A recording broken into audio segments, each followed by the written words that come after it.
Welcome to the NBA Coast to Coast podcast brought to you by thelines.com. We are back after All-Star break here. We are looking at a pretty big slate on Thursday. As we come back, we are recording this a little bit ahead of time so we can get these lines up to you early and get ahead of some of these bets with you guys. Definitely want to make sure to like and subscribe to that page and continue to follow along all season. We've got play of props in here for you, and then we've also got best bets, which we're bringing you each and every weekday.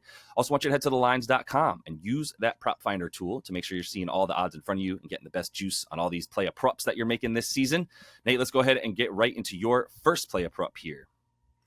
Yeah, it's after the All-Star break here, it's time to start keying in on the young guys, whether you're targeting for the rest of the season or just in the first game. And I mean, let's go with Keontae George, 19 and a half points and assists, who has the keys to the offense now. No pun really intended there, but Chris Dunn is to the bench. Keontae coming off really a breakout game that should just only earn him more time going forward. But he really had three opportunities to kind of, second chance to be the starter.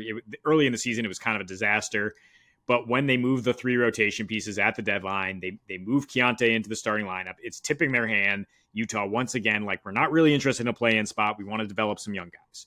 And so he has a rough start against Golden State. But since then, I mean, he has been as involved as anybody in these last two games here. 62 and a half passes per game.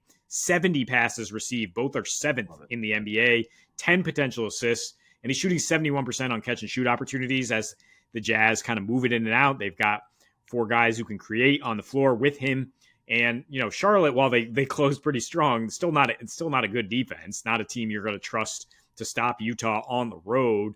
They're allowing the fourth most assists to point guards on the season, second most if you go just by the last seven here.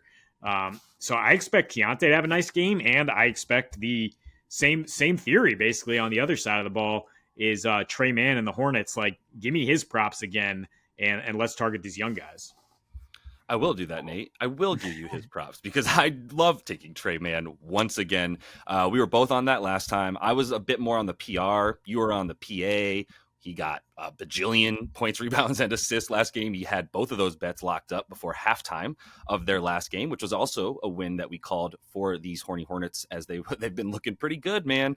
It's just, look, Trey Mann, for him in this one, let's target the rebounds and assists. But honestly, as the points get a bit higher, I still don't think we've reached that ceiling that we're going to hit with Trey Mann, where it's all right, well, when are we just going to know that these are now sort of his props, right?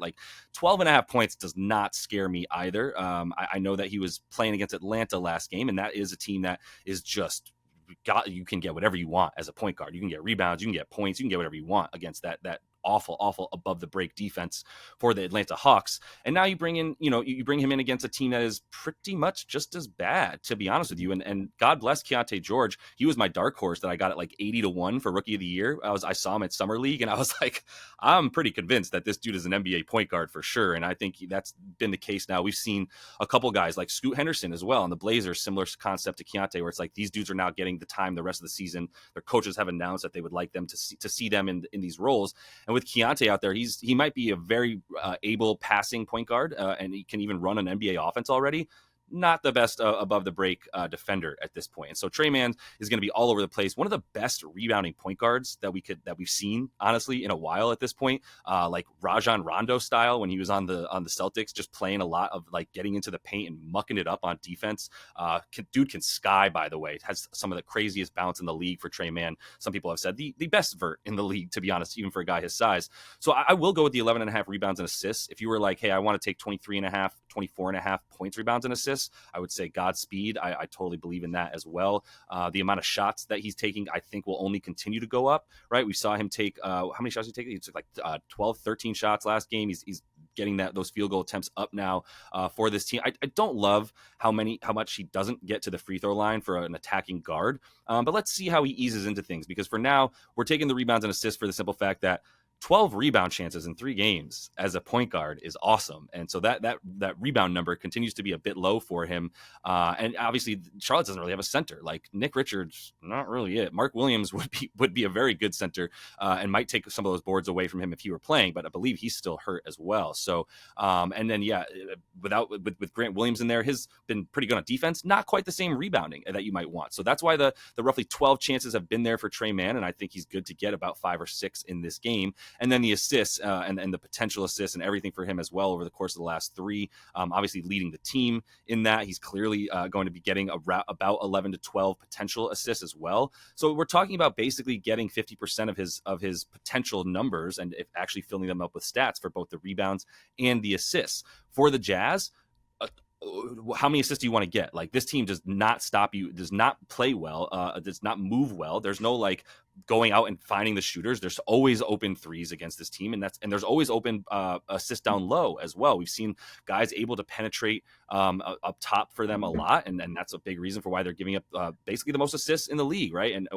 depending on which stretch you want to look at here, and for point guards as well. Like, honestly, whoever you are, shooting guard, point guard, if you've got the ball in your hands and you're any kind of playmaker, the only other thing I would add to the passing, when you look at when the way that Utah defends drives, not good. A lot of assists coming off of that as well. You can look at the play type stuff, right? That kind of tracking data for the player tracking data that I'm talking about here. And if you look at the way that guards are driving against them and getting past their guards, very inefficient for that defense for Utah, which is a huge reason for those points being available on assists. So yeah, I'm going to go ahead and take him for the rebounds and assists because it's plus 102, and I love the juice. I don't think that number will stand either. And I would also assume that the points kind of rise from 12.5 because I think he's going to keep getting that popularity, and we're just going to keep taking him until really the books catch up and the public catches up.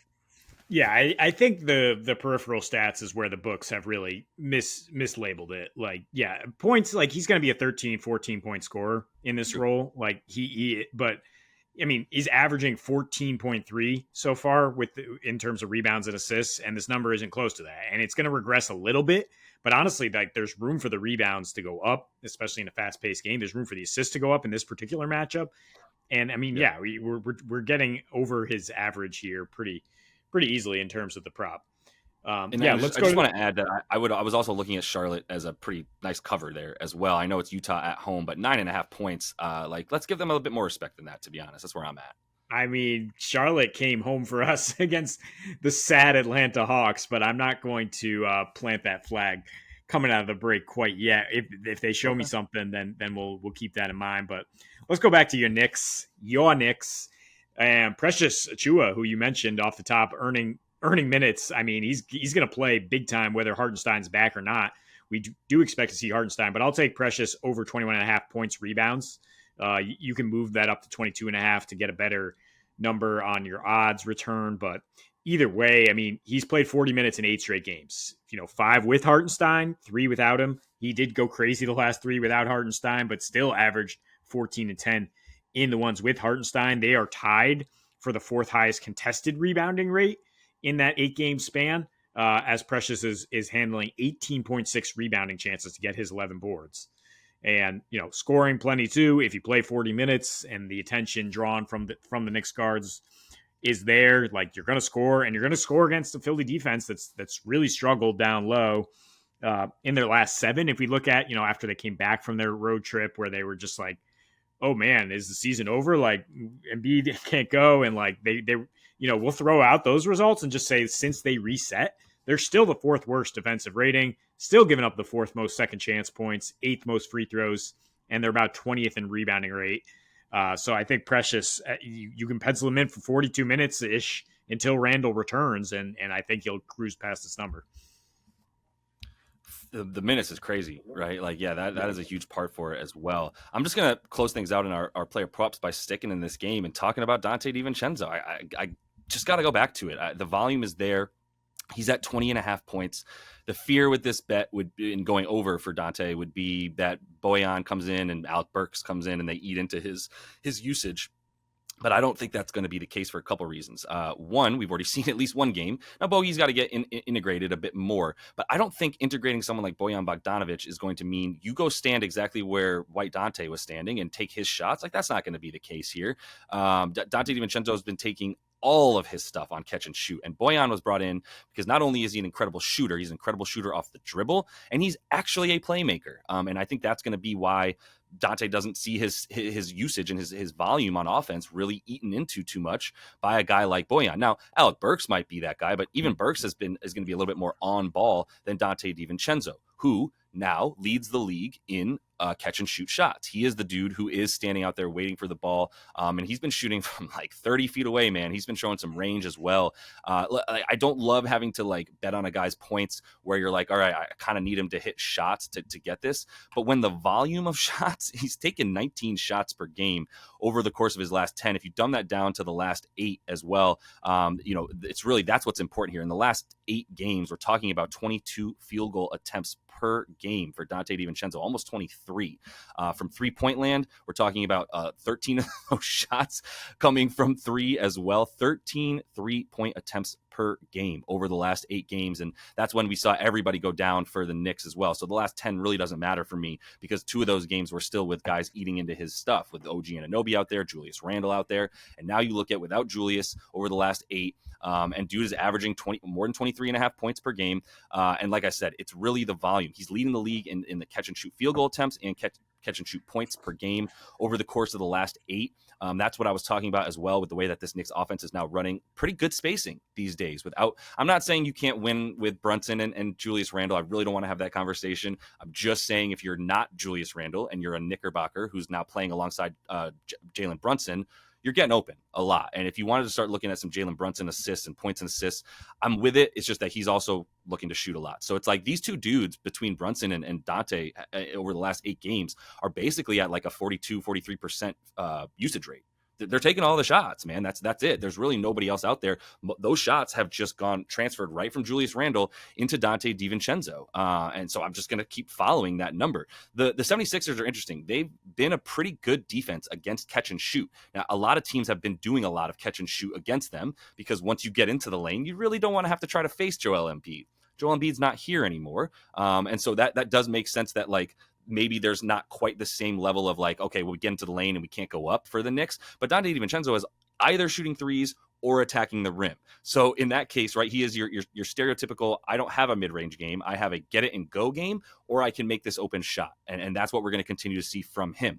The above the break 3-point stuff for the 76ers, also bad, continuing to give up a ton of points from above the break this season. And over the course of the last 10, they have the 9th most threes taken against them above the break. Difficult to say for some reason, and also a bottom 10 field goal percentage in that time frame as well. So it's like they're giving up a lot of shots from where Dante DiVincenzo is standing, and they're also giving up a lot of makes from those shots as well. So I like that.